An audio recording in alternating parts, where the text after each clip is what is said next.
Kažin, ar yra kas, kam dar būtume tokie negailestingi kaip širdžiai. Mylime, juokiamės, ilgimės, pykstame, visus jausmus, visas mintis pirmiausia krauname ant jos. Kai gera mums, gera ir jai, bet kai sunku, kai posakis skauda širdį, nebėra tik metafora. Jau iš seno žinoma, kad džiaugiamės, tai širdis džiaugiasi, liūdim, širdis liūdi. Pirmiausia, per tai reaguojama. Stresą patiriam šiuolaikiniam gyvenime visi, nuo vaiko iki senuko. Pradedam jausti kraujospūdžio svyravimus, širdies dažnesnius plakimus, oro trūkumą, burnos džiūvimą, skausmą širdies plote. Ir tai gali pradėti jausti netgi mokyklinio amžiaus vaikas. Mokyklos pakeitimas. Taip pat, pavyzdžiui, gyvenamosios vietos pakeitimas, tėvų emigracija arba mokyklos keitimas dėl emigracijos. Jaunas žmogus reaguoja į stresą, irgi jo stresas būtų kažkokios studijos kitoje šalyje, adaptacija prie naujų sąlygų, miesto keitimas, atvažiavus vėl studijuoti arba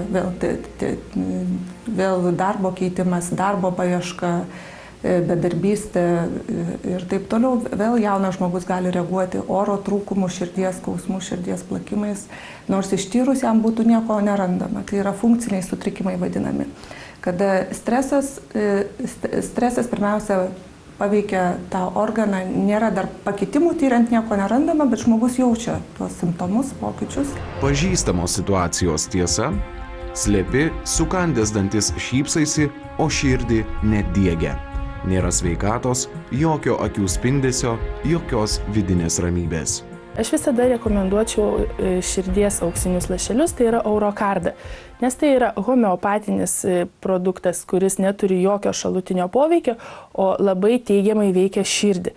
Nes jos sudėtyje įeina tokios gyduolės kaip arnika, pakalnutė, gudobelė, homeopatinis auksas ir ignacija. Tai būtent tos gyduolės, kurios mažina tiek emocinę įtaką širdies raumeniui ir kraujagyslėm. Arnika yra traumų vaistas įvairių tiek fizinių, tiek psichologinių traumų. Čia taip pat jisai ir tiktų prie minėtų dalykų, kad patyrus didžiulį stresą, tiek fizinį, tiek psichologinį stresą, po kurio pasireiškia pasekmės širdies kraujagyslių sistemoje, tiktų gydyti tokiam sutrikimam. Toliau ignacija visų netekčių vaistas, po kurių pasireiškia, sakysim, sutrikimai širdies kraujagyslių sistemoje ar net ir kitoje sistemoje. Tai netektis būtų netekus artimo žmogaus, netekus mylimojo, netekus darbo. Aurokardas yra širdies auksiniai lašai, nes savo sudėtyje turi homeopatinio aukso, kuris taip pat turi labai teigiamą įtaką širdies raumeniui. Homeopatinis auksas gerina koronarų kraujotaką. Širdis kantri, atlaiko daug, bet ar verta tuo piknaudžiauti? Gal vis dėlto gyventi taikoje su savo širdimi išmintingiau? Esu dažniausiai skyrus dirbantiem jauniem vyram, kurie dirba, patiria stresą, bet neleidžia savo pripažinti to, kad gyvena tą stresinį gyvenimo būdą. Tai jiems labai veiksmingai veikia. Aurokardą vartoti galima dviem būdais. Tai yra žmonėms, kurie tik kartais jaučia širdies plote diskomfortą arba perplakimus. Tai vartoti tada, kai yra negera, tiesiog tiesiai į burną 20 lašelių. O kas turi ilgalaikę ligą, ar tai širdies nepakankamumą, ar šiaip jau rimtesnius širdies negalavimus, tai galima vartoti pastoviai po 20 lašelių 3 kartus per dieną.